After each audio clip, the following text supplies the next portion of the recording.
Hi, this is Carla from Virginia and the host of There Might Be Cupcakes podcast, and you are listening to California Dreaming on the Orbital Jigsaw Network. This episode of California Dreaming is brought to you by BLUBRRY. Creating a podcast is not that simple. It's more than just recording yourself and uploading it. To really get your show to be everything you want it to be, you're going to need a little more than that. You need easy and reliable hosting so your time can be spent creating your content, the most accurate download stats so you know if you're reaching the audience that you're wanting to, and a web page that makes setting up totally easy on you and won't take up too much of your valuable time. And BLUBRRY offers all of this and more for hosts and aspiring hosts alike. Simple media hosting, a fully integrated WordPress website with their PowerPress sites. So if you already have a podcast or you've always dreamed about starting one, head over to www.orbitaljigsaw.com/dream to sign up, and the first month is for free. The BLUBRRY support team is always available to walk you through the steps of migrating your show without losing any subscribers, or to help you get started in the process of launching your new show. With the first month for free using promo code DREAM, you have got no more excuses. And before I get started into the story, I wanted to warn you that this episode contains events involving homicide, suicide, and gun violence, and may not be suitable for some listeners. Listener discretion is advised. Dreamers, I'm going to tell you a story about the American dream. A family of immigrants driven out of Beirut, Lebanon as a result of civil war. This is the story of the Iskenderian family. They were determined to stay in Beirut. They had a thriving takeout rotisserie chicken restaurant with recipes that were the guarded secrets of the matriarch of the family that had people flocking to the place. This brought them a great deal of success and wealth, which is why they did not want to abandon their shop despite the war going on around them. They persisted until one day, the eldest son of the family fell victim to the violence. Finding himself caught in the crossfire, he narrowly survived 16 bullet wounds from an AK-47. It was then the family decided that it was time to go. So they came to America. Uncertain of where they would make their mark, what their niche would be, they would ultimately end up deciding that they needed to bring the savory taste of Mother's famous Armenian dishes back. And that's where it all started for the Iskenderians here in America. Their business hit the ground running. The place was a hit. Musician Beck mentioned their business in one of his songs. Childish Gambino filmed a music video in the original Hollywood location. The Californians on Saturday Night Live talked about it in one of their skits.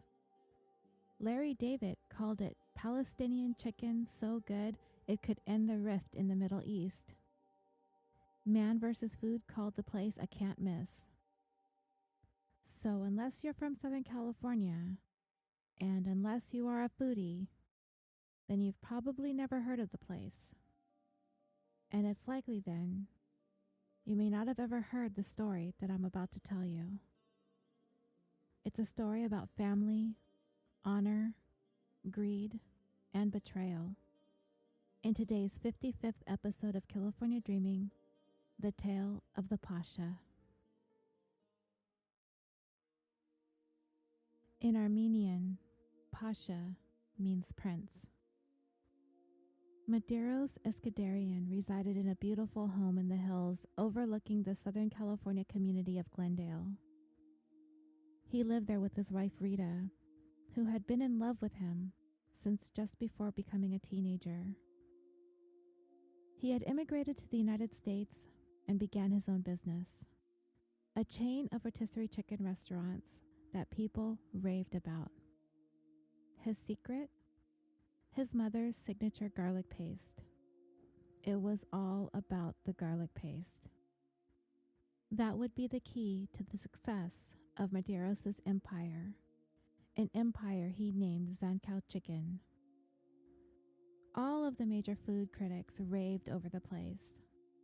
He received glowing reviews across Southern California. His customer base was devout. Medeiros was the epitome of the American dream come true for immigrants who arrived here in search of a better life, a better opportunity.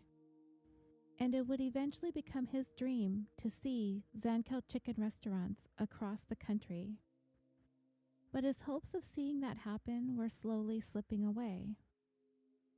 Those hopes would have to be left up to his 4 sons to fulfill: Dickran, Steve, Ara, and Vartkes.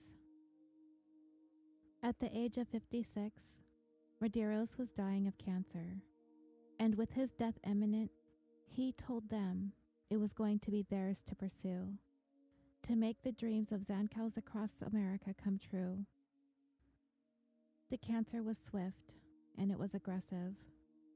And by the time he woke up one morning and dressed himself in one of his wife's favorite suits that he had hanging in the closet, one that she had not seen him wear in at least 2 decades, she was amazed, yet taken aback at seeing her husband all dressed up like that.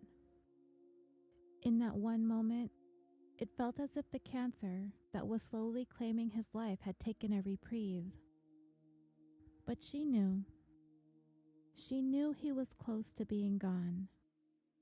But it was nice to see him up and about and dressed in one of her favorite suits. But Rita was wondering, where could he be going? He hadn't been able to go anywhere on his own for quite some time by then. He hadn't gotten behind the wheel of a car, and she expressed her concerns. She wasn't sure if he was up to going out on his own. But he reassured his wife. He told her he was feeling good that day, and he was just going to head over to Zankou Chicken to catch up with an old friend. Rita didn't think much of it beyond that. But what she didn't know was that he was not going to go see an old friend. He had something else on his mind that he needed to take care of. And what she also wasn't aware of is that her husband left armed, and this would be the last time she would see Medeiros alive ever again. Medeiros' second eldest son, Steve, was the one of the 4 that was most similar to their father. They seemed to have a strong cerebral connection. They thought and felt very much alike. Steve always seemed in tune with what was going on with Medeiros. But the day he walked out of the house with his handsome suit on, Steve wasn't there. If he had been, he may have had an inkling that something wasn't quite right with his dad. As the cancer had ravaged his father's body, he rarely left home by himself. This would have stood out to Steve. He would have homed in on that with razor focus and been on top of it. He would have told his dad that he was going with him. There's no way he would have let his dad drive around in the physical condition that he was in that day. But Medeiros thought that through. He knew Steve might attempt to stand in his way, and he couldn't let that happen. So before Medeiros got dressed, before he armed himself, he asked his son for a favor. Could he please go to the mall and pick him up a lemonade slushie? It was one of the very few things that Medeiros felt like having anymore. So of course, he did as his father asked. He ran to the mall, picked up the drink as his father requested. But when he arrived back home, drink in hand, Medeiros had already left. Strange. Why would he leave like that? Did Steve take too long? Or was there something else going on that caused his father to leave before he arrived back home? This question would plague Steve forever. It wasn't but a few minutes later Rita came to Steve. She told him that something terrible had happened, that there had been a shooting at his aunt's house, his Aunt Zavig. His mind immediately raced to thoughts of his dad. This couldn't be a coincidence, could it? Dad, practically on his deathbed, just happened to leave, and a short time later there's a shooting at Aunt Zavig's. Steve asked his mom where his dad was, and all she said was that he was gone. He pressed for more. What do you mean he's gone? She explained to their second eldest son that his father had said he was going to see an old friend at Zankou Chicken. But now that she's heard that there have been shots at his aunt's house, she realized that he hadn't gone to see anyone at the restaurant. He went there, and something terrible has happened. Let's stop for a moment and talk a little bit about Aunt Zavig. She was Medeiros' sister, younger sister. She did not live that far from her brother's home. A short, albeit winding 7 miles, over the Vertigo Hills, still in the city of Glendale. She was married and she had 2 sons. She was in charge of 2 of the Zankou Chicken locations. And also living with her was their mother, Marguerite. It was her garlic paste recipe that was the gold mine upon which Zankou Chicken was built. And not only that, she is the sole architect of nearly every single dish on the menu. If not for Marguerite, there would be no Zankou Chicken. And she never stopped working hard at perfecting her creations. Steve hurriedly made his way over to his Aunt Zavig's home. He could not get there fast enough. And as soon as he got close enough to see, news choppers were making their rounds above. Squad cars and police officers were there in force. And his aunt's house, surrounded by yellow crime scene tape. He quickly parked and attempted to make his way past the tape, yelling and pleading, "No, Dad, no." Of course, he was stopped by an officer who asked him who he was. He told him that he was Steve Iskenderian. The officer asked him who he was looking for. Steve explained that he was looking for his dad, Medeiros, that he was his son, and he asked the officer if he was inside. He was told yes. Steve asked if his father was dead, and the officer told him, yes, he's dead. In a very split-second kind of a moment, Steve had this feeling of relief come over him that his father was no longer in pain due to his cancer. I wondered when I read that if I would have had those same feelings of relief flow through my thoughts if I knew the suffering was over. Maybe. I haven't really dealt with someone's life slowly slipping away from cancer, but I've heard people describe the relief, and I get that. But Medeiros, he did not succumb to cancer. Not that day. Then just as that thought passed through Steve's mind, another quickly followed, and he was pretty sure that he already knew what the answers were going to be. He asked the officer if his aunt and his grandmother were in there too, and were they dead also. The officer shook his head and told him yes, they are too. The officer had a few questions for Steve, of course, and soon Steve just went home. As he headed back, Steve began to ponder the future of Zankou Chicken. Does it seem strange that that would be at the forefront of his thoughts? I guess it depends on the person. It doesn't really seem to be like that much of an off-the-wall thought. His mind was probably racing faster than he could process. His dad, his aunt, his grandma, gone.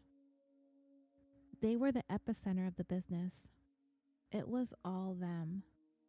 His mom, Rita, she'd never been a part of it. The oldest of the brothers, Dick Gran, was not involved in the family business.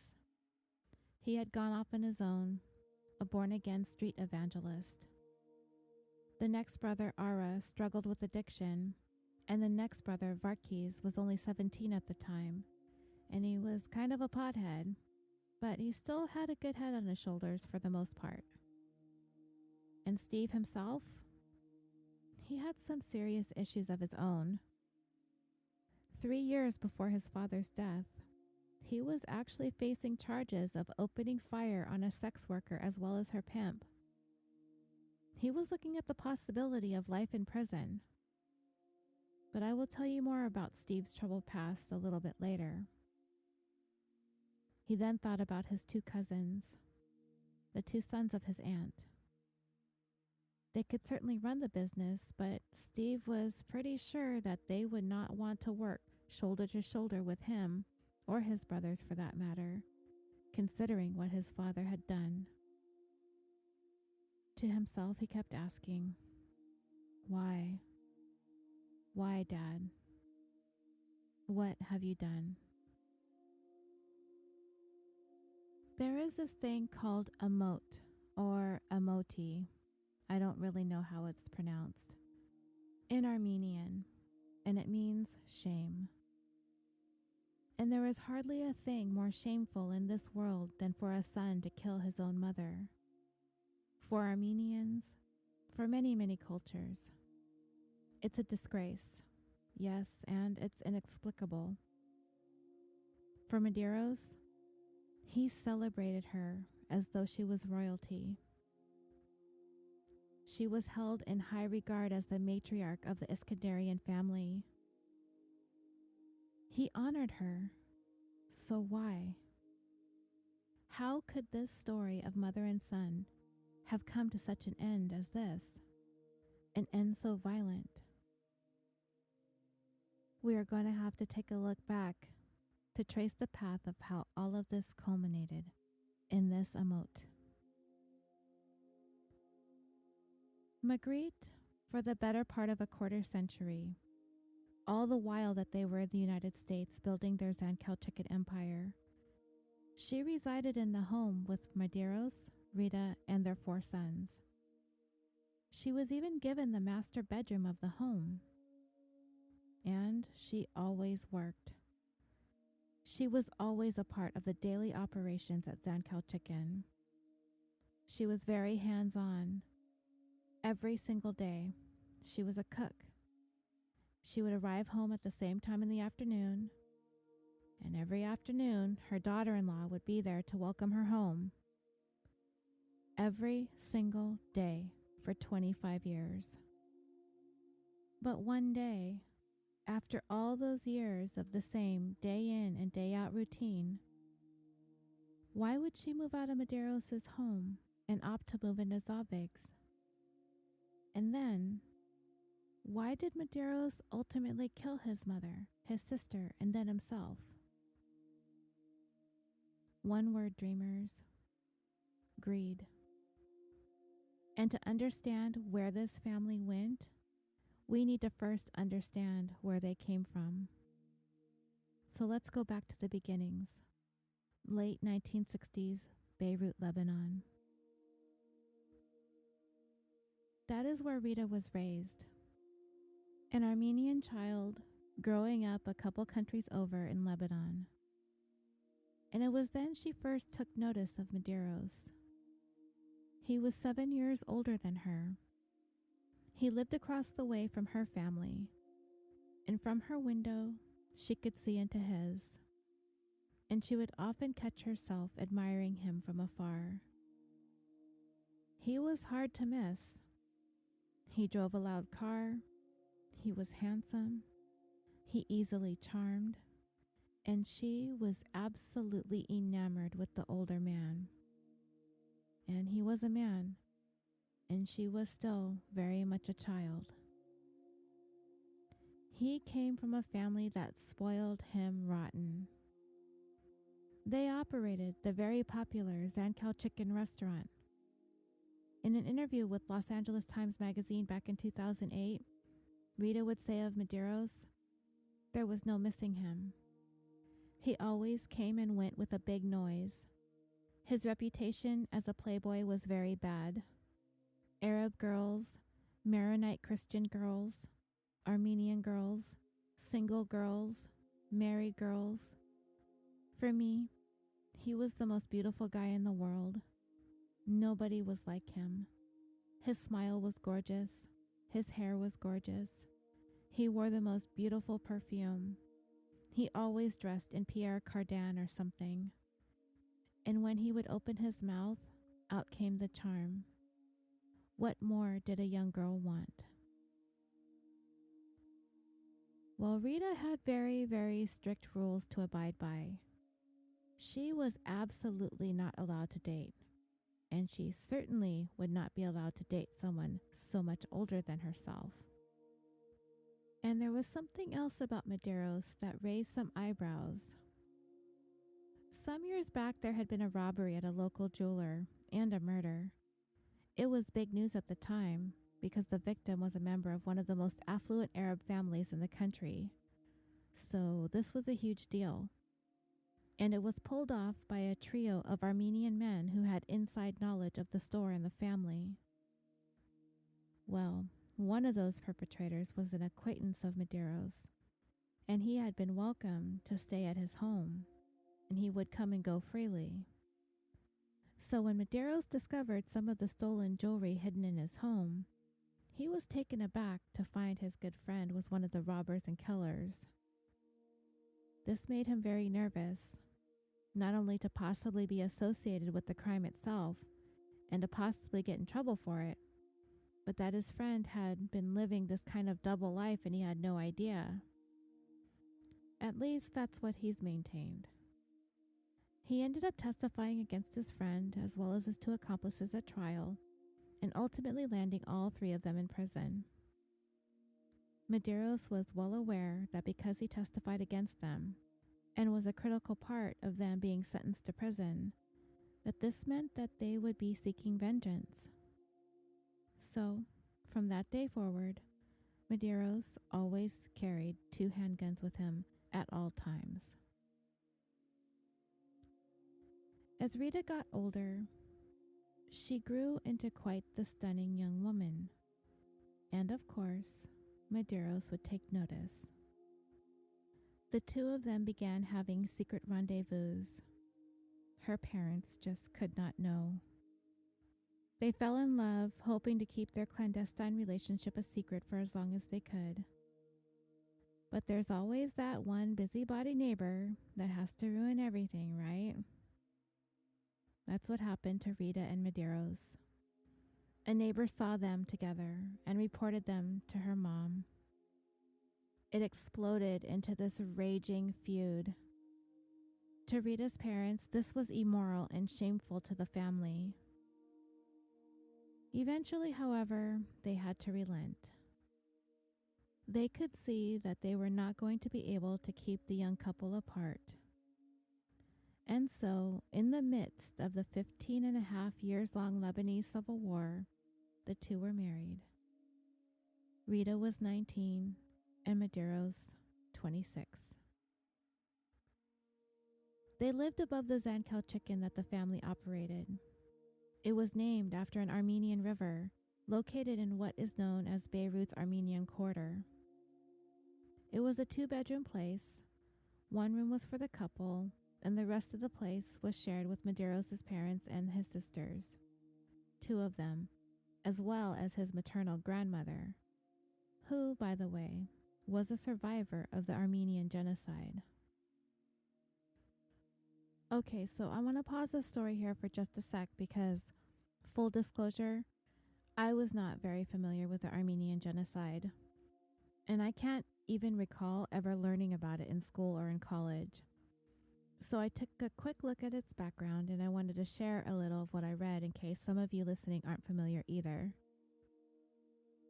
So for approximately 9 years, spanning 1914 to 1923, though the official start date is recognized to be April 24, 1915, Armenians were targeted by the Ottoman government's methodical annihilation of their people. It's been estimated that nearly 1.5 million Armenians were systematically slaughtered, Most of them were citizens of the Ottoman Empire. However, that number has been disputed. The start date is the day that the Ottoman authorities began arresting and deporting somewhere between 230 to 270 citizens from Constantinople, which is modern-day Istanbul, Turkey.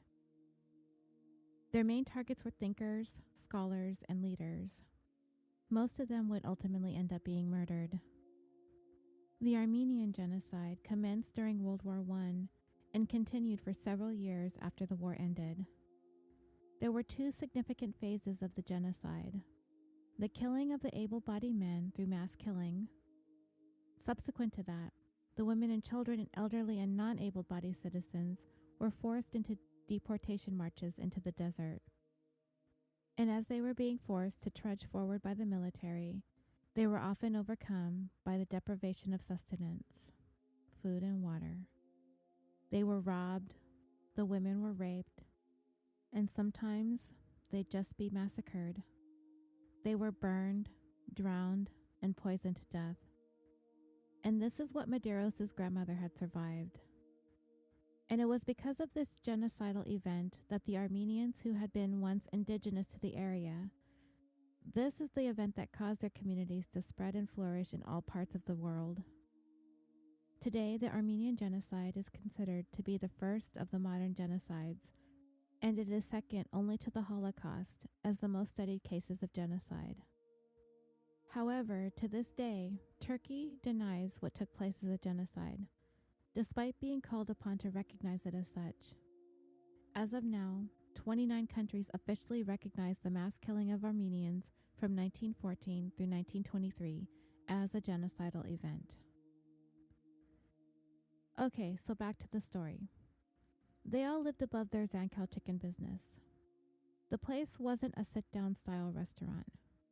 There just wasn't any room for that. If you wanted Zankou's famous chicken, you had to pull up along the street, go in, get your food, and remember Marguerite's famous garlic paste, don't forget that, and you're on your way out. It was very informal. You could barely even label it as a restaurant. For the Los Angeles Magazine article, a friend of the family described it like this: it was a drive-thru before there were drive-thrus. The mother would be standing in the mezzanine in her apron, cleaning the garlic cloves and whipping up her paste. The father was a cash machine. All day long, the same movement, his right hand stuffing wads of money into his left shirt pocket and pulling out change. Medeiros was helping turn the chickens when he wasn't having fun. Medeiros, by virtue of being the first child, the eldest of the siblings and the only son, he held an illustrious station within the family dynamic, and that was accepted. Unspoken, unwritten, he would be the heir apparent, and Rita knew the responsibility that came with that for her husband. And she knew how devoutly bound he was to his mother and father, especially his mother. As Rita would say, "Before we married, he told me, I am going to live with my parents my whole life. I will never leave my mother." But it was too much. My mother, she was the queen of the house, not me. Next to God, it was his mother. Medeiros' father was a complicated man. He was intelligent, warm, giving, but struggled with alcoholism, often going missing for days while Medeiros' mother Marguerite carried the burden of the family business on her own. And she never stopped. If she needed to, she would carry the workload of 4, 5, even more people on her own shoulders. And while she labored arduously, she harangued her husband for all he lacked, everything that he wasn't, and always made sure that he knew that he was beholden to her for everything. Medeiros was keenly aware of this dynamic, and he spent his entire life worshiping his mother. No matter his own shortcomings, he would never hold anyone in higher esteem than Marguerite. In return, Medeiros was her prince, or as she would call him, her Pasha. And for Rita, she faded into the background of the marriage. She was present. She was there. She bore the children, but Marguerite was the centerpiece of their marriage. This was their family, and she was kind of a footnote in the whole thing. Rita would give birth to their first son in Beirut, Dikran. She would never have a hand in the Zankou Chicken family business, and her role, essentially, was a convention, a norm for women at the time in that place. Her duties were to the children, but also to providing care for Medeiros' elderly grandmother. Remember, I mentioned earlier she was the genocide survivor. She was the reason the Iskenderians ended up in Beirut, Lebanon. She was one of the ones gathered up from the village where she lived and marched into the deserts of Syria back in 1915. She was one of thousands that headed towards Lebanon.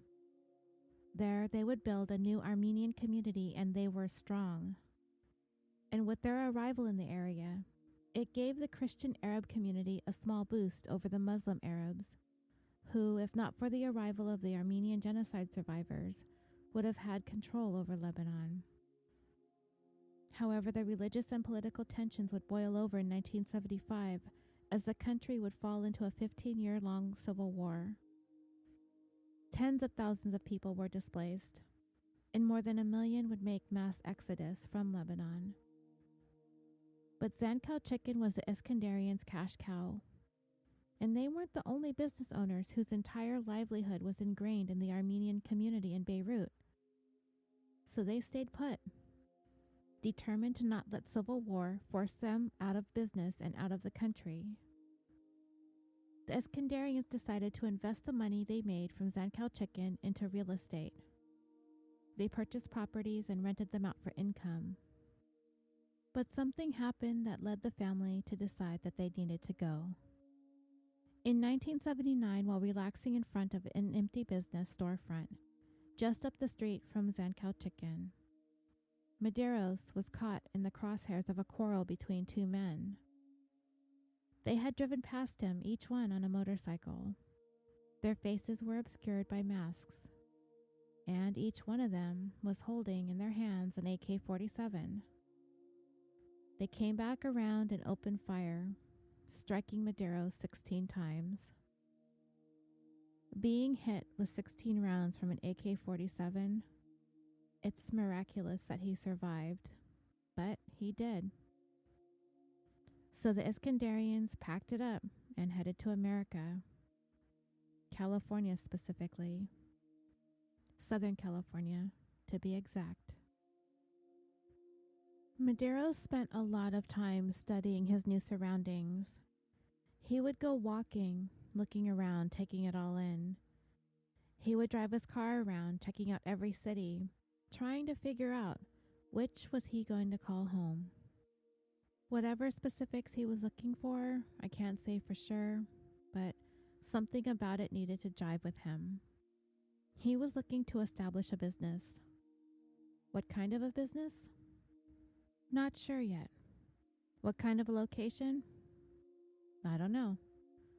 That was the key he was searching for. It had to be just right. And he had time. They had come to America with enough money to sustain the family until they were able to set down roots. But Medeiros' parents made it quite clear they wanted out of the chicken business. They were getting older, and they needed something that was a little more relaxed, not so fast-paced, not so demanding as Zankou's. They left that behind in Beirut. They wanted to begin anew. The family's first business venture in the United States was a dry cleaning business. But that would be short-lived, as the compounds utilized in the trade caused Medeiros to become very ill. And that gave them the idea of possibly operating a men's suit business. Medeiros and his father even went to Hong Kong to look into the possibility of getting into the trade, but they quickly realized that it wasn't something that was going to be a sensible business venture for them. So as the family mulled over which direction to go, something was becoming quite evident to Medeiros. Southern California was crawling with new immigrants from the Middle East. just like himself and his family, but there were no real restaurants that catered to that demographic. Well, maybe a few. They were few and far between, often expensive, sit-down types of places. Nothing like Zankou Chicken once was in Beirut. That was their thing. Zankou's was fast and reasonably priced. Not to mention Marguerite's recipes were divine. There was nothing in the world like it. The more he thought about it, the more he began to feel that this was going to be their thing. It was back home, and it could be here as well. No, it would be. In 1983, Medeiros ran his plan by his parents, but they remained staunchly opposed. Marguerite even fell into tears over the thought of going back into the chicken business. She had for decades worked her fingers to the bone. How could she go back to that pace, that level of working? Impossible. His parents even went so far as to say that they would just as soon go back to Beirut before getting wrapped up in the chicken business ever again. But Medeiros wouldn't give up. He was bound and determined. This would be their ticket to the American dream. And soon, his mother and father caved in. There would be Zankou Chicken in the United States after all. The location Medeiros found was this rickety old corner mini mall of shops located in Hollywood, right on the corner of Sunset and Normandy, and it is arguably one of the most undesirable corners in the city.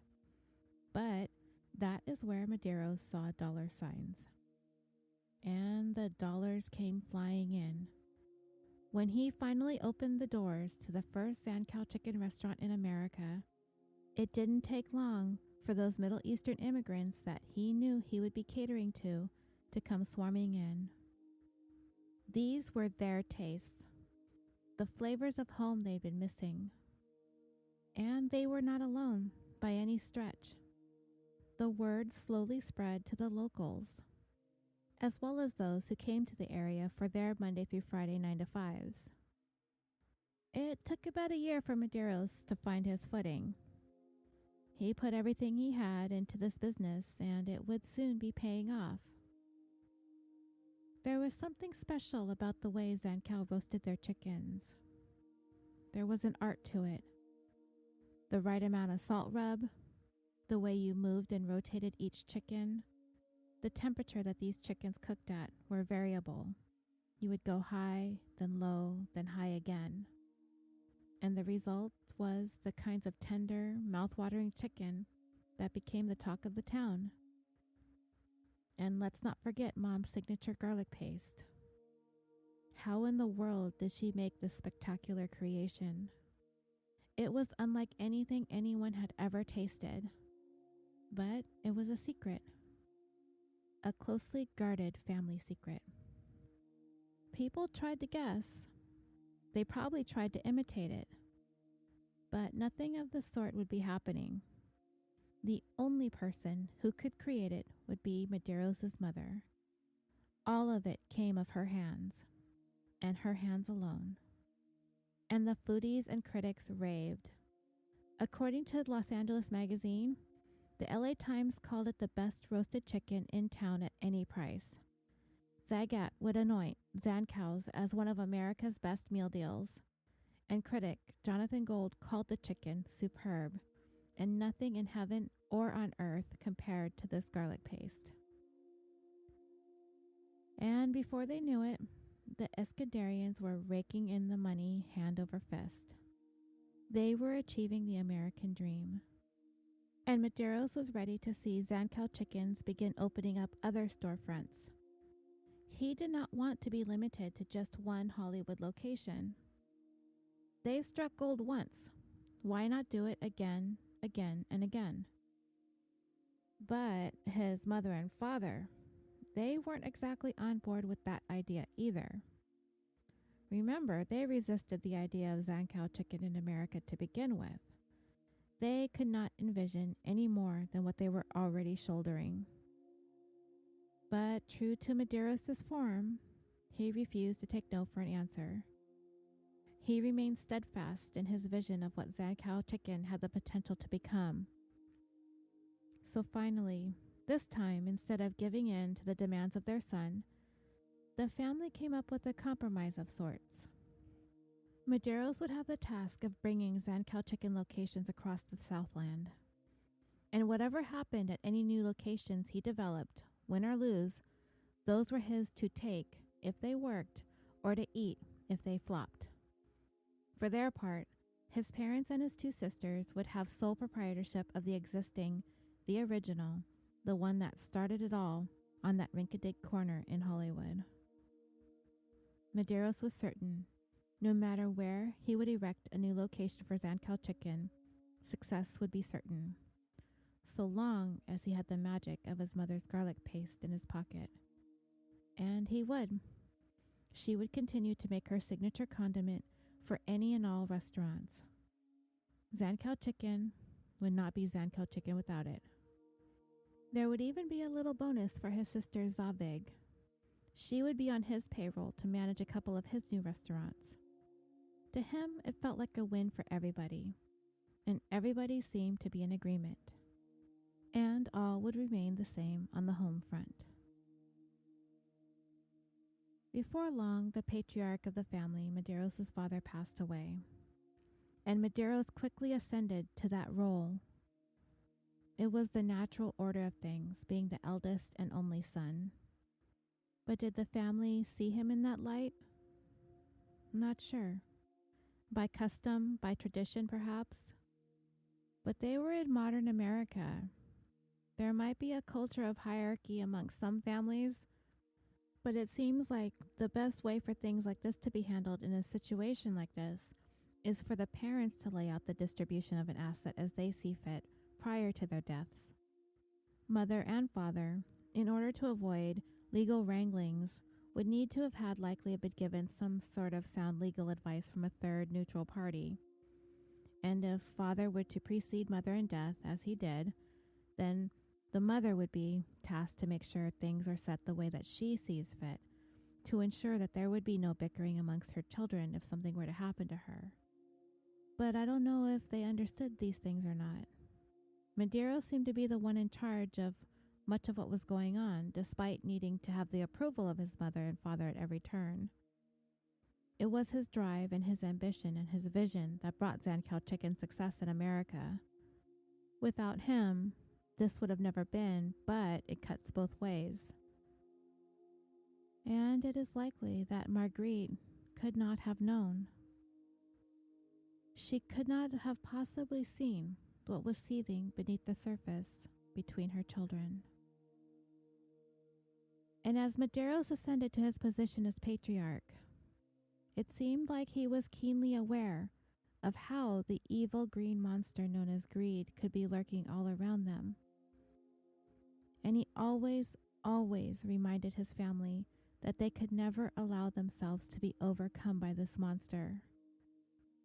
Everything that they had worked so hard for all these years would crumble if they were to find themselves divided by the gluttony of money, power, and success. By then, he had had 4 sons, and his sister had 2, but it was as if he had 6 all to himself. This is how he saw his nephews, as they lived so close to one another.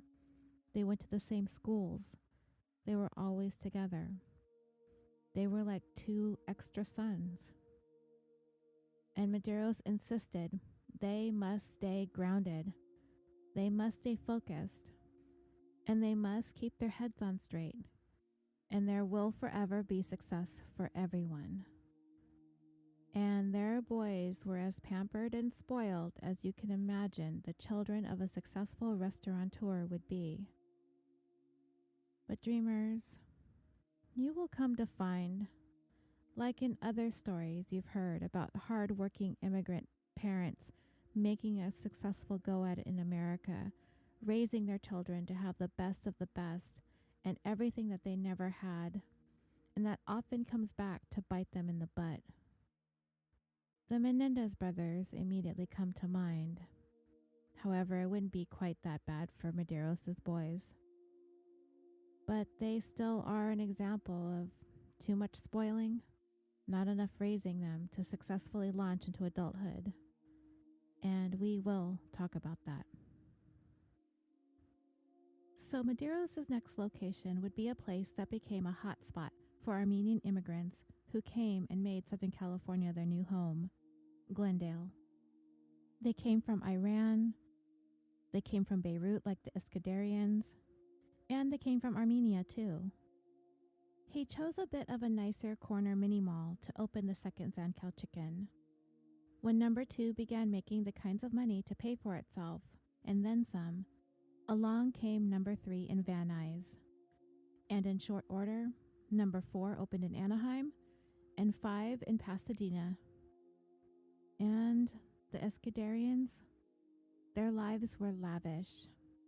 They had a beautiful mansion in the Vertigo Hills of Glendale. They drove expensive cars. They acquired live-in help. But don't take that the wrong way. They always worked hard, every one of them. The business they had to maintain required them to be hands-on.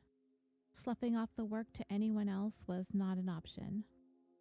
At home, of course, Rita was raising their boys, and Medeiros' grandmother was still alive at the time, 97 years old. Rita provided full-time care for her as well. And as for Marguerite, she was up at work every single day preparing the food that would bring the throngs of customers. Day in and day out, like I said, she never stopped. Medeiros' days consisted of traveling across the Southland, from Hollywood to Glendale to Van Nuys to Pasadena to Anaheim, diligently tending to the daily operations of each location to make sure customers were happy and employees were on point with the food and their service. But he wasn't exactly the greatest at being a family man. He spent most of his free time in the company of his group of wealthy friends. They traveled together, mostly to party, Vegas being a favorite destination. Not a whole lot of details to be had as to the extent of Medeiros' extracurricular activities. All that will have to be left up to speculation, I suppose. I get the sense that it was sort of a don't ask, don't tell situation with Rita. He didn't travel with her and the kids. Every once in a while, they would have a token family night, usually dining out, but otherwise, he was off enjoying the fruits of his labor. His way of making up for his shortcomings as a father came in the way of becoming a tremendous donor within the Armenian community. But at the end of the day, he was a man satisfied with what he had accomplished. He did what he came to America to do. But then, cancer. Cancer came into Medeiros' body and took a fierce hold. He could feel that something just wasn't right within him. The pain emanated through his lower body, coursing and spreading. When he finally took the time to pay his doctor a visit, the damage was done. He had cancer of the bladder, of the rectum, and eventually of the brain. Chemotherapy wasn't going to be much help, as the cancer was simply too far along. He first told his wife Rita, and then his kids. At the time, Dick Brown was 25, Steve 23, Ara 18, and Vartkes only 17, that he was going to fight for as long as he could, but his time in life was limited. After Medeiros gave the grim prognosis to his wife and boys, it was time for a family meeting. He had his mother, along with his 2 sisters, join him at his home, as he had an important announcement. He had come to a decision about the fate of Zankou Chicken when cancer would finally claim his life. It would be his boys that would take the helm of his Zankou Chicken locations, all 4 of them, 1 for each. Stunned, a tense, hostile hush fell over the room. The fact that he just told them that he had cancer and it was terminal didn't even seem to faze them. It was the fact that he was turning over the business to his sons. And the reasons this was such a jaw-dropping revelation I will go on to tell you in just a minute. But it would be the disclosure that broke the family. It wouldn't be a slow, simmering family feud. This break was instantaneous. In a single moment, the vow they made to never divide disintegrated in that room. Perhaps the monster was always there, beneath the surface. Perhaps the ravenousness of desiring control of the family business was brewing. But as long as Medeiros stood as the patriarch of the family, nothing would topple him. Nothing until cancer ultimately would. And naturally, the sisters would be so inclined to feel the natural order of things would see them ascending to the top of the family pecking order. But Medeiros would not have it that way. To him, it was the birthright of his sons to be the ones. That is the way that he saw it. That is the way that he wanted it. His sisters and his own mother were powerless to do anything about it. Marguerite, his mother, she set down her coffee. She looked him in the eye and told him in her native language, "Your sons, the shadow they cast is not yours." She walked away and retired to her bedroom. So the shadow they cast is not yours. While acknowledging Medeiros is a good, hard-working man who was the mastermind behind their entire family empire, if not for him, there would be no Zankou Chicken. But when it came to his sons, what she said of them was exact. They were nothing like their father. I hinted at their troubled lives at the beginning of this story. The eldest, as I mentioned, was born again and preaching on street corners. He had shown absolutely no vested interest in the family business that was all of their livelihood. Which isn't the absolute worst thing in the world he could be doing, but he certainly wasn't spending the last several years preparing for a takeover of his father's and his grandmother's life's work. And besides, before he was born again, his hopes and dreams of one day becoming an attorney crashed and burned in 1997. Dick Rand was an excellent student at Woodbury University, and he had his sights set on going to law school. But for whatever reason, insecurity, self-doubt, whatever, Dick Rand became involved in some intricate plan to somehow cheat on the entrance exam that determines whether or not he would be admitted into law school. And he was caught. And I guess from the sounds of it, that was something that was a criminally punishable offense, as he was made to pay an undisclosed amount in restitution and was given probation. And with that on his record, he would never be accepted to any law school, ever. For the second eldest, Steve, the one I had said earlier was most like his father, he had much different interests than his older brother Dick Rand. One night, late in 2000, he had solicited the services of a sex worker. They met in a motel in the city of Sherman Oaks, but what he didn't realize is that he was being set up for a robbery. Somewhere on her person or in her handbag, she had a wire on her, and her pimp was listening in on the encounter as the two of them were planning to rob Steve of his money and his valuables. And when they pulled this fast one on him, what they hadn't realized is he was armed. And as the two fled from the motel, Steve got into his vehicle, and a freeway chase ensued. Steve opened fire on their vehicle, striking their car, but the occupants were uninjured. He was taken into custody, and he was being charged with 2 counts of attempted murder. He was looking at the possibility of spending the rest of his life in prison. But Steve would have this incredible stroke of luck during the trial. The prosecutor made kind of a small mistake, but it had big consequences. He brought up to the jury a previous crime Steve had been implicated in. But you see, actually, Steve had nothing to do with it. And you know, Mom and Dad's money hired him, the best attorney that money could buy. And you guys have probably heard his name before. Mark Garagos. And if his name is ringing a bell, but you can't quite put your finger on it, let me refresh your memories.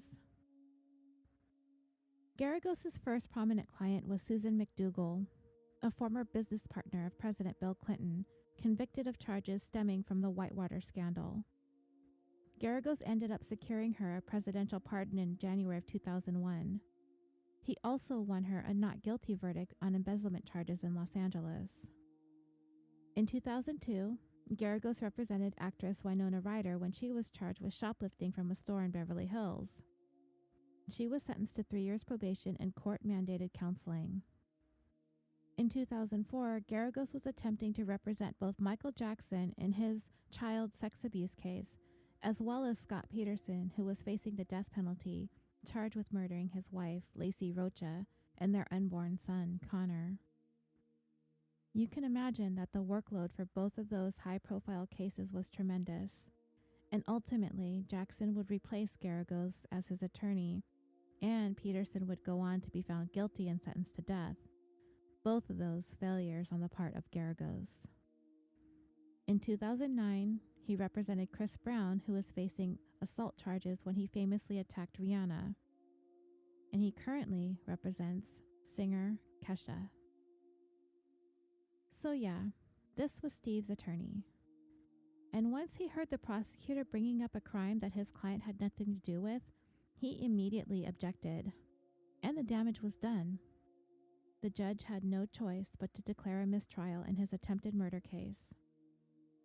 Instead of going through all of this again, Garagos managed to broker a deal. Steve would plead guilty to a lesser charge and was ultimately sentenced to 1 year of work furlough. And that was that. As for Medeiros' 2 youngest boys, they weren't exactly shining beacons of hope either. Ara, the third eldest, was kind of like the odd one out. He didn't seem to quite mesh with the rest of the family, and he struggled mightily with addiction. And then there was the baby of the family, Vartkes. He might have been the one with the most potential yet, but he was only 17. And it was common knowledge that he would spend most of any money he ever had on marijuana.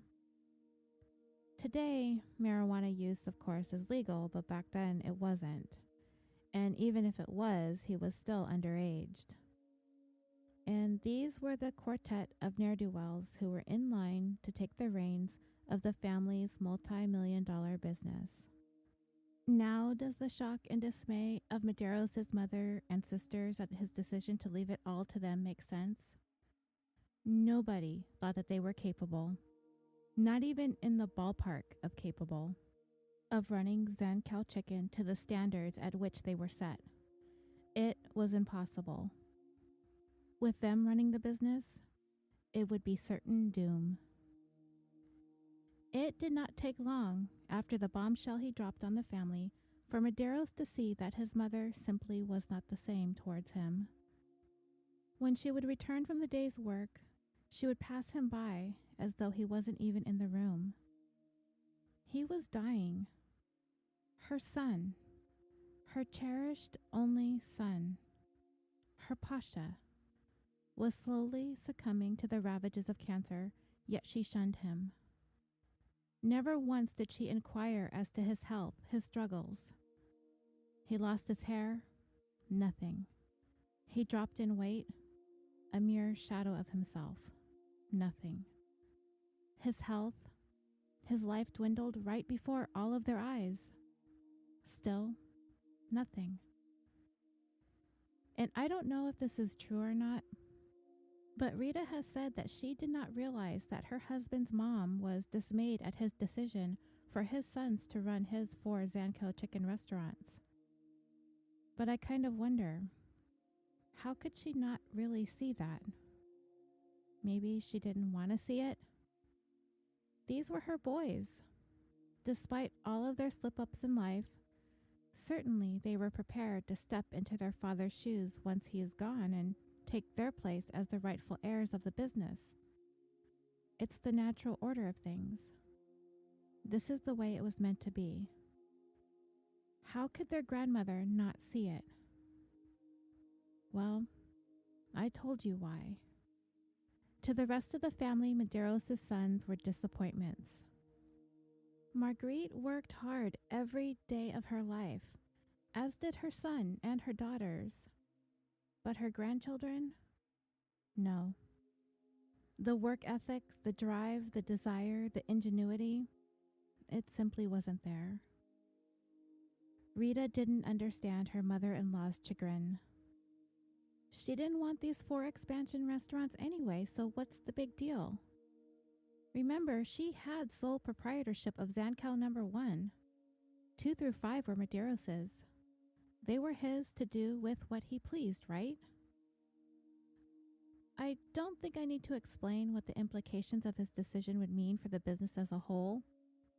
Marguerite, her 2 daughters, they likely very easily, very suddenly, were able to envision everything that they had worked so hard for be ran into the ground if left into the hands of Medeiros' boys.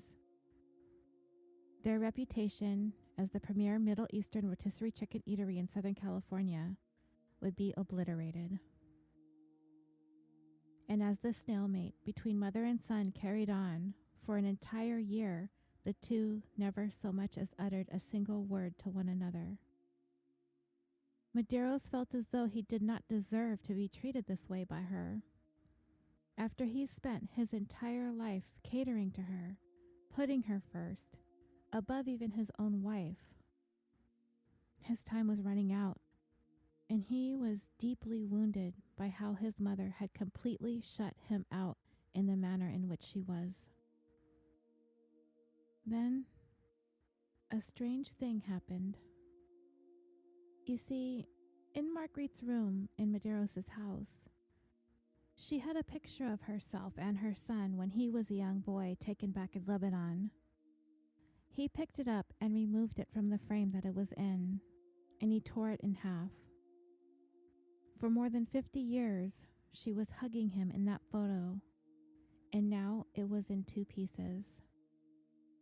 He took a flame to his mother's half of the picture and watched it as it burned to ashes. He took his side of the picture and tossed it into the garbage. And then something truly bizarre happened. One day later, Medeiros' family home erupted into flames. He and Rita were trapped upstairs, flames preventing them from making their way downstairs to safety. They made their way to a balcony where firefighters were able to reach them and bring them down to safety. Medeiros, Rita, and their kids moved into a nearby hotel while the damage was being repaired. Marguerite, though, she took everything with her and went to live with Zavig permanently. When she gathered her belongings, Medeiros saw her. He saw that she was leaving for good. And it was in that moment he knew that the next time he would see his mother, it would be the last. Another year passed. Medeiros grew closer to death, yet still not a word from his mother to inquire as to his well-being. His sisters and his nephews followed suit, never once reaching out to him, never once expressing concern. Medeiros was dying, and to his family it was as if he was already dead to them. It's been said that Medeiros' mind was beginning to betray him as well. The cancer treatments were leading to a fluid accumulation on his brain. In his mind, he obsessed over that burning picture of his mother. He could not escape the images of watching her burn. And then in a day's time, a fire sweeping through their home, nearly taking their lives. He felt as though it was his mother's vengeance. He burned her, so she would burn him. But then his mind filled with these thoughts. How could a mother repudiate her only son at the most critical time in his life? He had devoted his entire life to her, and here he lay dying, and she renounced him completely. So to him, if a mother has it within herself to do this to her own son, what in the world is she capable of when he's dead? What would she do to the business? Would they attempt some kind of hostile takeover of the Zankou Empire? Would they be willing to leave his wife and sons out in the cold with nothing? If they could do this to him, they most certainly were capable of anything. And Medeiros came to the conclusion that he needed to do something to ensure that that would never happen. In the meantime, Steve stepped in to lend a helping hand for his father. The pain Medeiros was struggling with was nearly unbearable. He was barely able to get out of bed, but he continued to maintain control over his 4 restaurants, including the 2 that Zavig managed. Steve would take his dad there once a week to the 2 that she ran so he could take care of the books. Inside, Steve was torn apart by the family rift. His love for his grandmother ran deep, and on one of those drives, they had one of those conversations. Steve needed to know if there was a way, before it was too late, for his father to forgive his grandmother. And Medeiros' answer? God will forgive the devil before I can forgive my mother. So come the morning of January 14th, 2003, Rita observed as her ailing husband got out of bed. He sent his son Steve on an errand, fetch him one of those lemonades that he liked so much from the mall. So he did, leaving shortly afterwards. It was one of the few things left that Medeiros could somewhat enjoy drinking. He freshened up, and he put on that suit, the one that had been hanging in his closet unworn for at least 2 decades. Life had been good to Medeiros, and it simply didn't fit anymore. For a long time, he could not fit into it. But it did now, and she admired how striking he still looked in it after all these years. In the pocket of his suit, he hid a .38 caliber revolver, and in the waistband of his slacks, he hid a 9mm Browning semi-automatic pistol, a weapon that had a capacity of 11 rounds.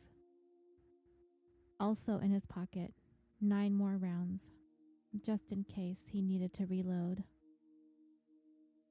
He told Rita that he was going to Zankou Chicken to visit an old friend. He said goodbye, walked out the door, and got into his car. He called Zavig. She was at work. He requested to see her and their mother so they could talk about family business. She agreed to come home so they could talk. Now, dreamers, while I was reading up on this story, I wondered what Zavig thought when she heard from her brother out of the blue after so much time had passed. Maybe she thought he was approaching the end of life and perhaps wanted to make amends. I think that would be my first thought. Did she think maybe he reconsidered his decision and was interested in working out another solution to resolve the family divide before he passed away? Maybe they could reach a compromise of some sort. Perhaps he had come to his senses and realized his sons were incapable of taking charge of his business. That to do so would make certain to leave Rita and his boys destitute. That must have been it. I can so easily see Zavig feeling optimistic about this sudden desire on her brother's part to want to speak to her and their mother. Like maybe they could finally bury the hatchet, put this behind them, and most importantly, be there for Medeiros in his final days. She had no idea what she was walking into. Medeiros drove to the other side of the Vertigo Hills where his sister's house sat, 7 miles from his. But it seems as though he had a wardrobe change from the time Rita last saw him to the time that he got to Zavig's front door. He did not have on the fine white silk suit anymore. He had on a brown jacket and some gray slacks. Whatever you all listening want to make of Medeiros' apparent change in outfits is up to you. Maybe he changed out of the suit after he left the house. Perhaps it was a gesture for his wife, knowing that it was one of her favorite things that he ever wore, knowing that he was never going to see her again, and this would be the lasting image of himself he wanted to leave for her. And maybe, knowing what he was about to do, he did not want to soil his wife's favorite suit. Or perhaps Rita is misremembering what she last saw her husband wearing, that her mind just wants to envision him in that suit, and that's the story that she's going to tell. Both versions seem to fit well, and Rita is most certainly free to tell the tale as she sees it. When Medeiros arrived at his sister's house, he was welcomed in by the housekeeper. And Zavig, despite the passage of so much time, with things being so tense between them, she offered him a seat and a lemonade. And according to others that were present in the home that day, the siblings shared some small talk for about 30 minutes, and it was quite agreeable, all things considered. Medeiros was waiting for their mother to get home from work. 76 years old by this time and still working at the Zankou number 1. Marguerite finally arrived home. She set her things down on the dining room table. She greeted her children. The first word she'd spoken to Medeiros in a very long time. Zavig's live-in housekeeper offered Marguerite some lemonade, and then retired to her downstairs quarters to allow the newly reunited family privacy to speak. The following details were outlined and recounted in Los Angeles Magazine as the events unfolded. Medeiros sat across from Zavig. Marguerite sat to his right. They spoke calmly at first. The conversation went for about 5 minutes before it suddenly escalated. Medeiros reached for his 9mm stashed in his waistband and brandished his weapon. He reached his arm across the table, took aim directly at his sister's head, and fired one shot. She fell out of the chair, landing face down on the floor. Zavig was dead before she even touched the ground. She was only 45 years old. Turning to his right, his mother was next. She screamed. She made a run for the door, as much as a 76-year-old woman possibly could. Medeiros gave chase and got her before she made it to the door and stood in front of her. He raised his weapon and pointed it at his mother. He paused and allowed her to make one last plea for her life. In her native language, she said, "Don't shoot, please, please don't shoot." He fired one round into her chest. Marguerite stumbled backwards and fell onto the floor facing up. He stood over his mother. They looked at each other in the eye. She raised her right hand towards him, and he fired again and again and again, all the way up to 8. Every single bullet aimed right at his mother's heart. She died with her signature apron on.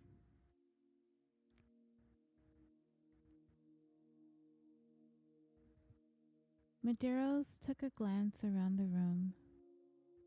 He saw his nephew looking on from the staircase. He had nothing to say to him as he slowly moved over to the sofa in the living room. He took a seat. He put the gun up to his head, and he ended his own life with one bullet into his temple. So years after the day her husband took the lives of his sister, his mother, and then his own,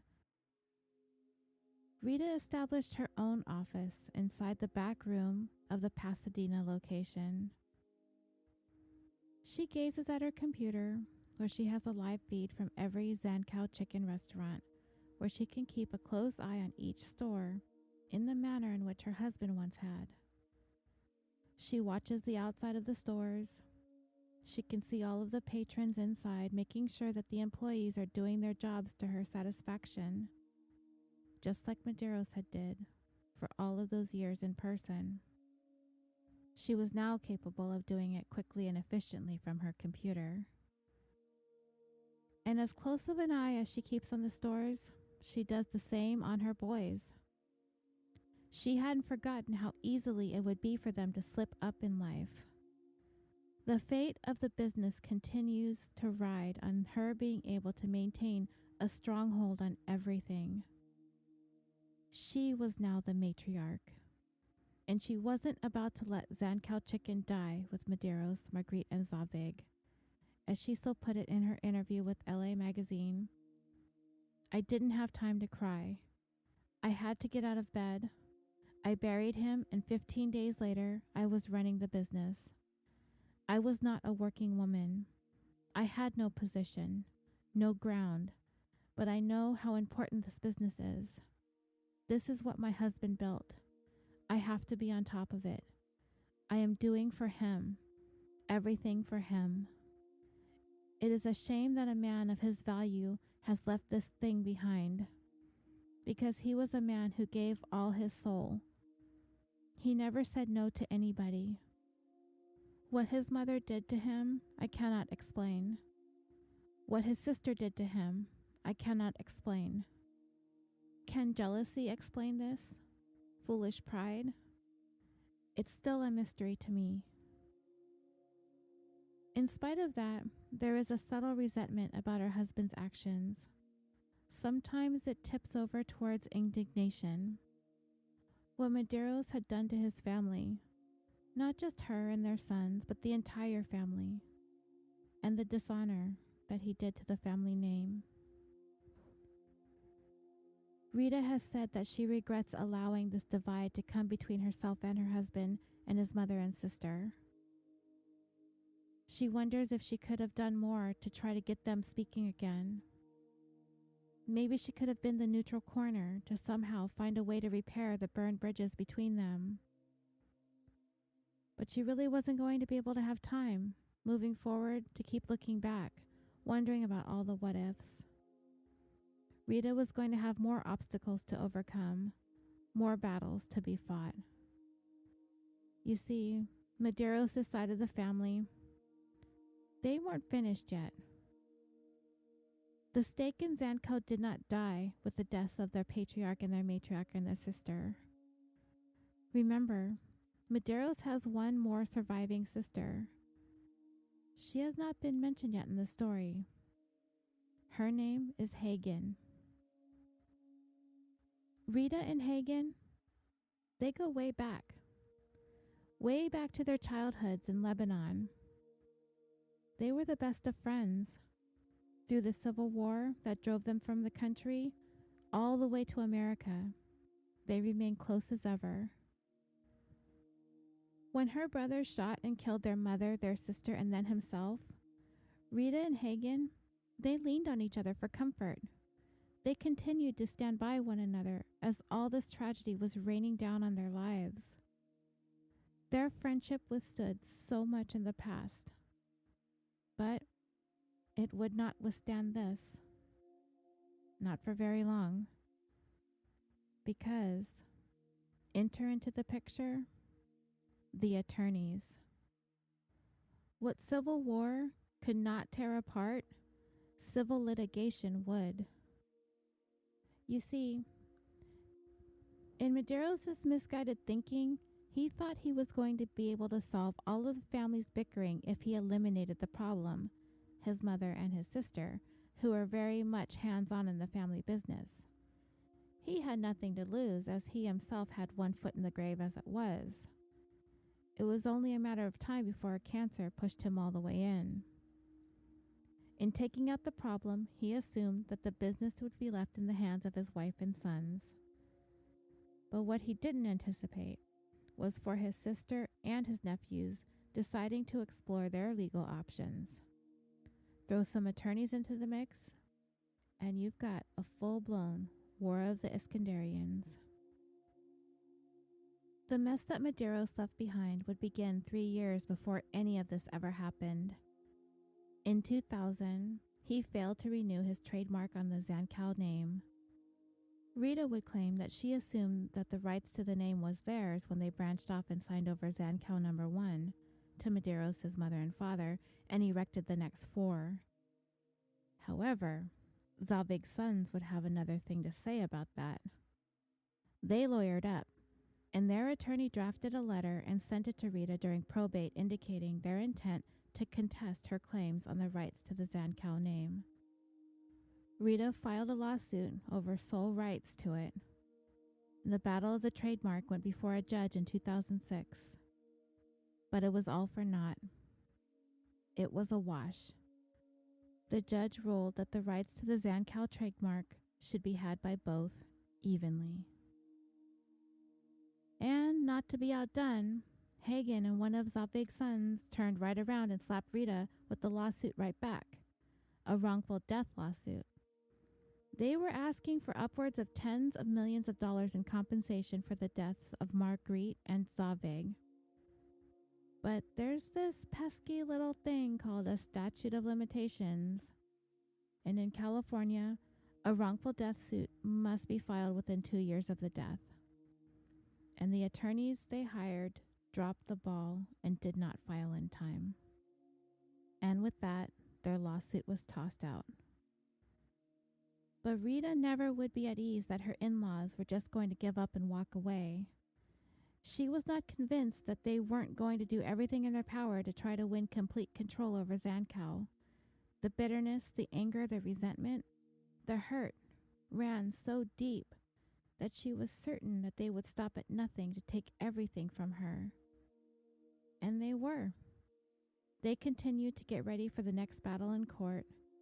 Not only were they after the trademark, they were after all of the restaurants, and they were after one of the 2 houses Rita owned.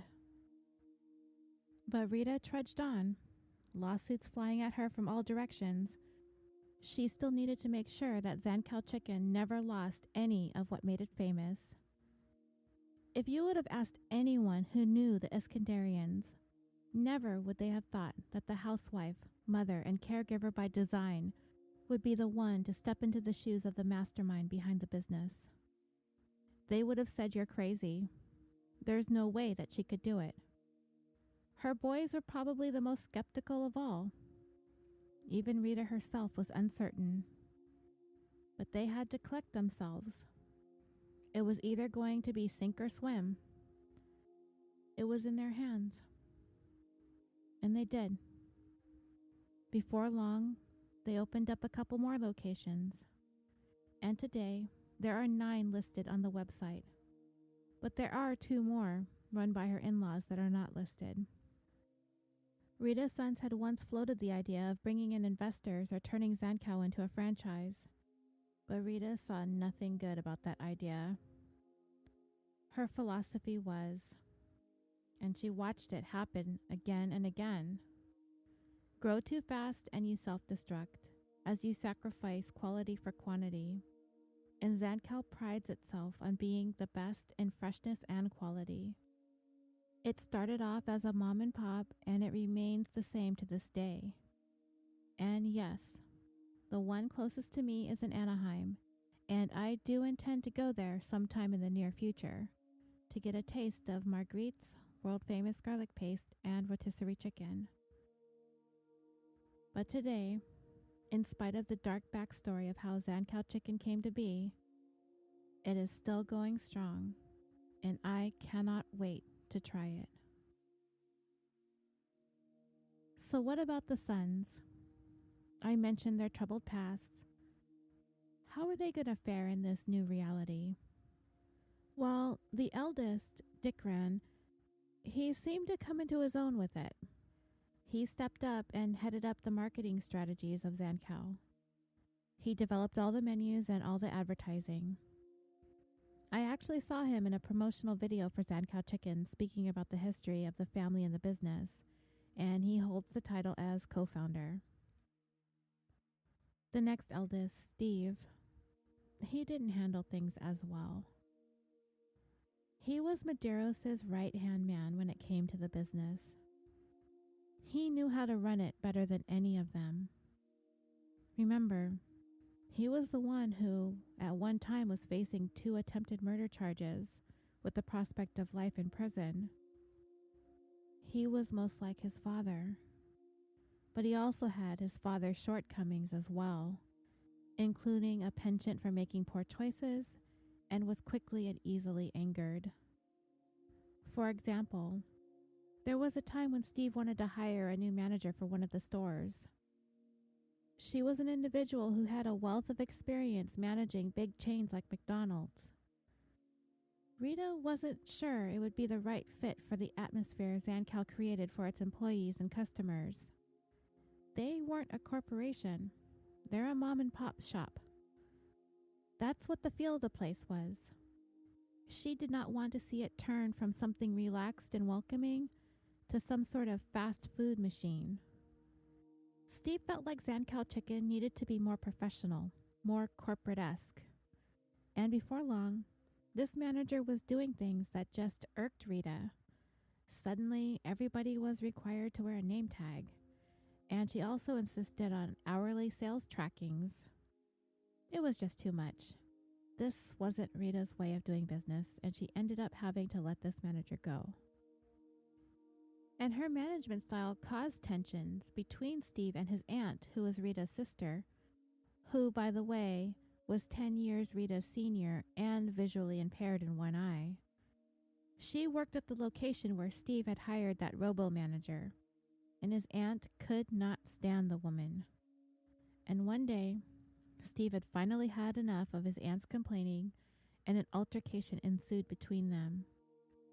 Rita would never divulge the details of the confrontation between her son and her sister, but it did turn physical. Steve was promptly fired by his mother, and she told him he could no longer live in the family home either. What Steve did to his aunt, she said, I'm too ashamed to talk about. He is a good boy, and he's got a big heart, but he has given me no choice. He has to learn to control his temper. His anger, we will not accept. And it was true. Steve did have a big heart. He cared deeply for his friends and family. He gave back to the community in many of the same ways his father once had. Remember his youngest brother Ara, the one who had battled an addiction to painkillers? Steve managed to help him out of that addiction and turned him around, helped him get into shape. And before long, Ara had a new passion, working out. And Steve had been there for him every step of the way.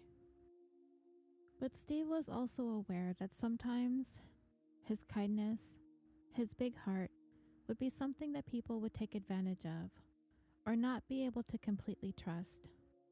His mom being one of those.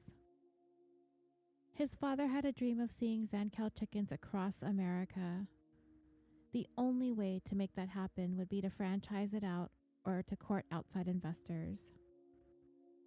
He desperately wanted to make that dream a reality, but his mother brushed his ideas aside. And he felt the same way towards her judgment and her vision, that she was the one who can't see what it's going to take to grow Zankou to the next level, stating, she thought the manager I hired was pulling the wool over my eyes, but she doesn't know what it takes to move this business forward. Don't get me wrong, my mother's been awesome. She surprised us all with her work ethic, but she doesn't understand this business the way I understand it. And it's like I said several times, Steve was his dad's right-hand man, and everything he knew he learned from his father, And if he could be given the chance to be in charge, he would see Zankous popping up across the United States. But his mother was having none of it. Rita simply doesn't want to hear what Steve has to say. And then this thing with his aunt happened, and he's out. As he described it, quote, "My aunt was totally provoking me the whole way. They're making it like I beat her up, but I didn't. They're insisting that I hurt her, but I didn't hurt her. I lost my control. I was mad. I slapped her on the hand. It didn't hurt, though. I know it didn't hurt." And then Steve was out of the family business. Was he lost? Maybe. He had some thinking to do. He took some of his personal effects with him and started driving north. He thought about all the mistakes of his past. All those nights his born-again street-preaching brother would tell him every single night that he was going to hell. He thought about his attempted murder trial and the stroke of luck that, for the most part, got him off. He thought about his father slowly succumbing to cancer and how his grandmother treated him in his final year, ignoring him, refusing to speak or acknowledge his existence, even in his darkest hour. Death looming. He thought about his grandmother treating him as though he were dead to her. He thought about that time his dad told him about burning up that picture of his grandmother and how those words he uttered to him, "God will forgive the devil before I can forgive my mother."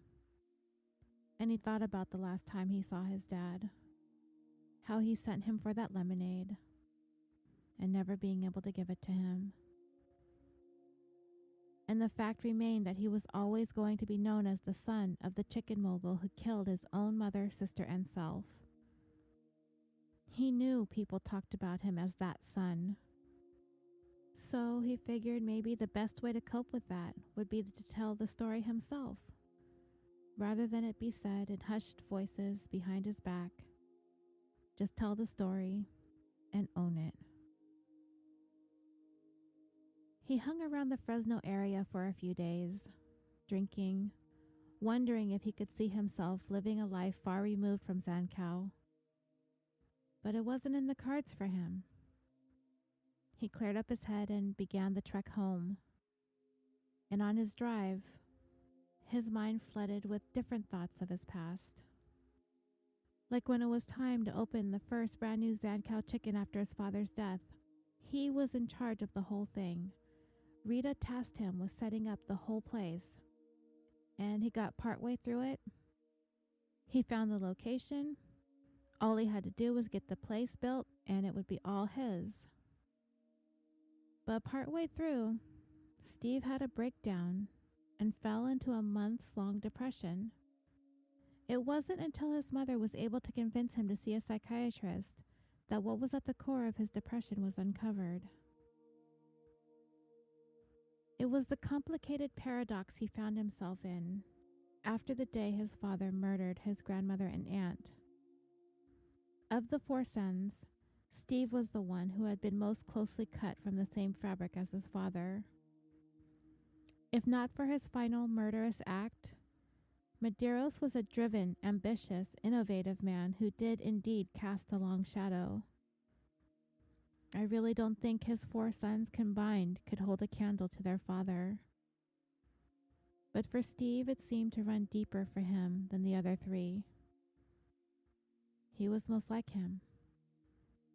No matter what he did in life, despite the very, very serious trouble he had gotten in when he was young, he always wanted to live up to the worthy standards of being his father's son. If nothing else, Steve was fiercely devoted to his family and the family business. And he needed to live by his father. He was the heir apparent. But his father's good name was resoundingly obliterated the day he committed the ultimate crime against his own family, his own mother. The shame that now loomed over the legacy his father left behind, and by virtue of being the one intended to ascend and pick up where his father left off, it was all too much. How was Steve ever to continue honoring his father in the face of what he'd done? He had to somehow come to reconcile with it. It was forever woven into the narrative of his life. Medeiros' story, from the beginnings in Beirut to the killing of Marguerite and Zavig and himself, this was all now Steve's story to tell. When he returned from his sojourn, he needed to visit his father's gravesite. Normally he would go when the thought crossed his mind, and truth be told, it didn't happen that often. But this time, he had something he needed to do. He needed to visit his grandmother's and his aunt's burial sites as well, located in the same cemetery, just not near his father's. And from what I understand, the graves could not be further apart within the confines of the property. He had yet to visit their graves. He wasn't even in attendance at their services, which is simply heartbreaking considering how close he and his brothers were to the family. And when he finally had the chance to gaze down upon their headstones, the overwhelming truth came crashing down on him. His father did this.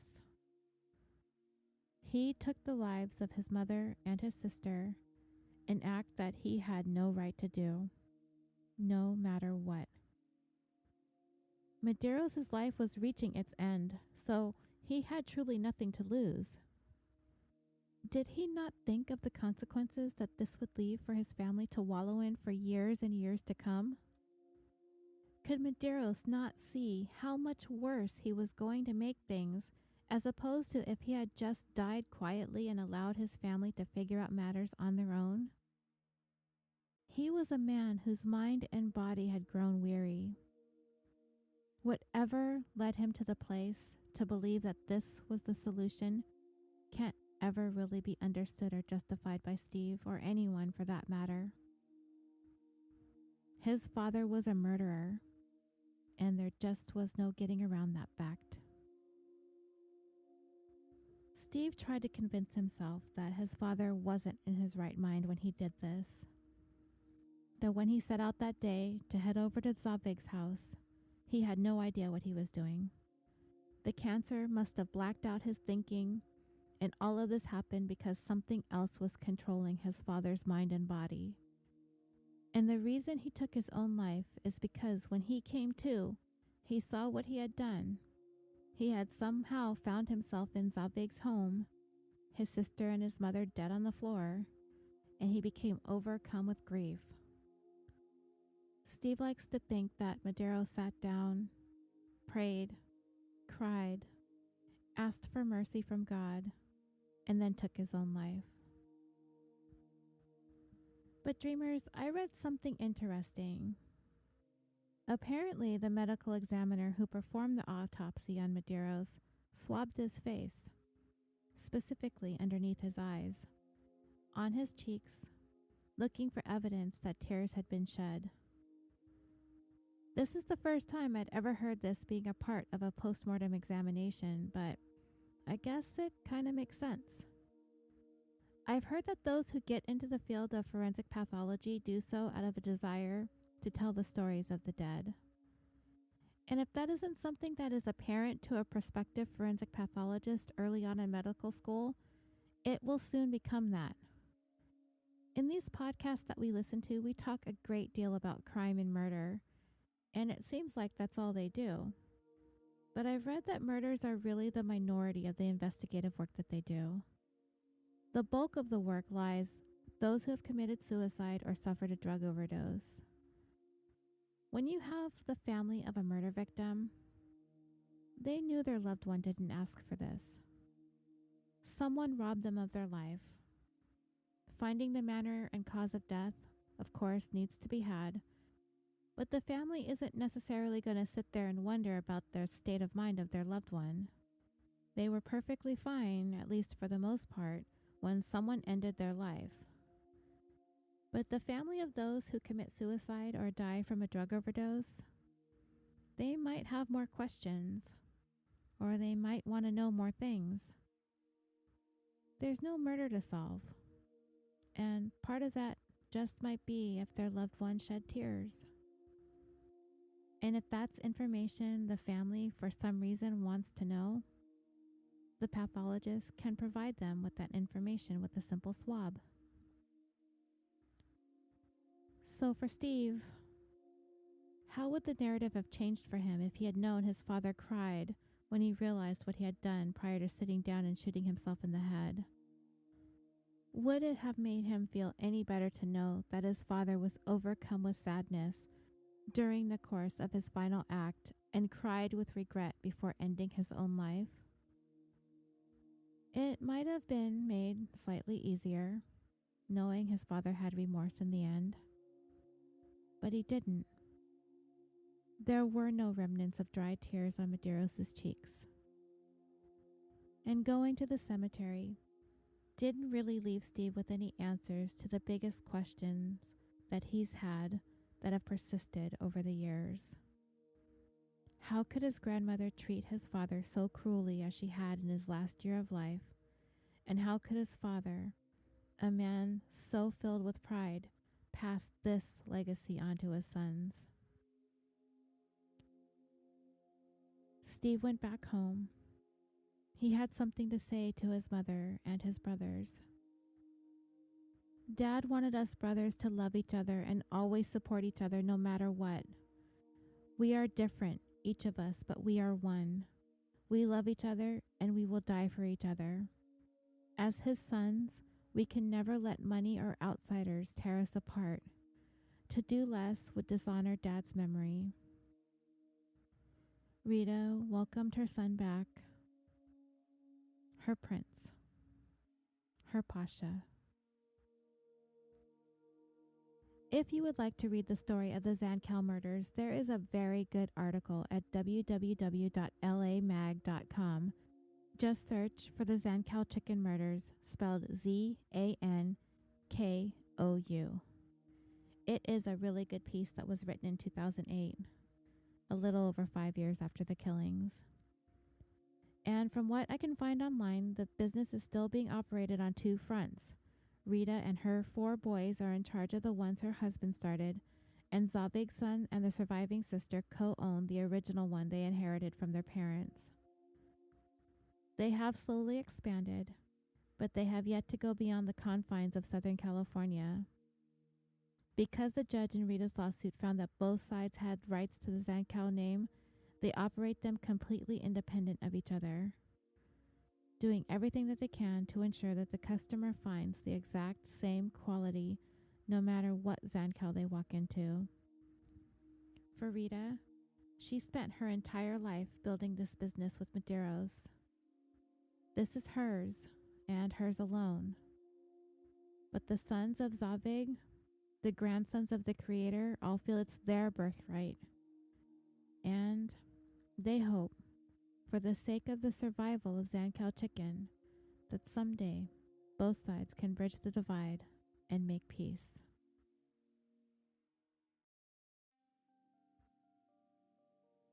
And that brings this 55th episode of California Dreaming to a close. Come join me on the discussion page on Facebook, where we can talk about this and other cases. Like the page and join the group. You can also follow the show on Twitter at CaliforniaPod and on Instagram at CaliforniaDreamingPod. And if you should so be inclined, if you listen on Apple Podcasts and you like the show, I would love it if you left a review there. Every little bit helps the show grow and become more visible. California Dreaming has also created a Patreon. For as little as $1 a month, you can gain access to the bonus episodes, and all of your contributions help in the ongoing cost of producing this show. And for the month of July, we are running a raffle. All current and new patrons will be included in the drawing, which will take place at the beginning of August. So if you can spare $1, you can access bonus content, you can get some show swag from me, and you will be entered into the drawing. I can't thank you enough for all of you that have continued to support the show through listening, through Patreon, and through spreading the word on social media. And California Dreaming is proudly brought to you by the Orbital Jigsaw Network. We are a podcast production company located in Los Angeles, California, with a mission to create some of the best podcasts to listen to consistently improve upon our current roster of shows, to develop new content that appeals to people all over the world, and to provide a thriving community for listeners and podcasters alike. I, for one, am so proud to be a part of an eclectic group of shows and hosts, including The Concession Stand, Busted Wide Open, Super Nerds UK, 411, Historium, Vox Arcana, and The Podians. So please visit us at www.orbitaljigsaw.com. You can find the links to all of our shows, our merchandise store, our blog, and if you just want to email us and let us know what you think, that's www.orbitaljigsaw.com. Thank you again for listening. I hope you have a wonderful week, and until next time, sweet dreams.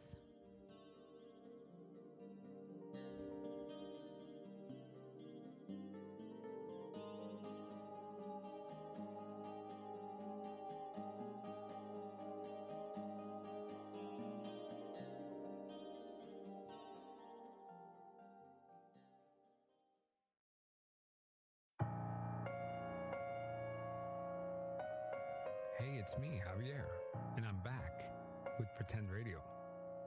I continue to explore the concept of people pretending to be someone else, like Carl, who comes from a long line of con artists. My father told me at a young age, he says, Carl, the two easiest things to sell anybody, anything that'll improve their looks and anything that'll make them money. And that's what you want to sell. But guess who else I have on the show? The FBI agent who busted him. Oh yeah, I also started doing a little digging and found this whole community of parents who are making their kids drink bleach to cure them from their autism. She said that parasites are causing autism, and the only way to get rid of autism is to kill the parasites with this solution. So parents are giving it to their children, and they're having sores break out on their children's arms. They are having bowel lining come out of their children. Also, I talked to a millionaire whose life was destroyed by a con man, but then ended up becoming a con artist herself. Plus, I tell a story I don't like to talk about often. It's my personal encounter with a psychopath. Pretend Radio Season 2 is coming soon. Subscribe to Pretend Radio wherever you get your podcasts.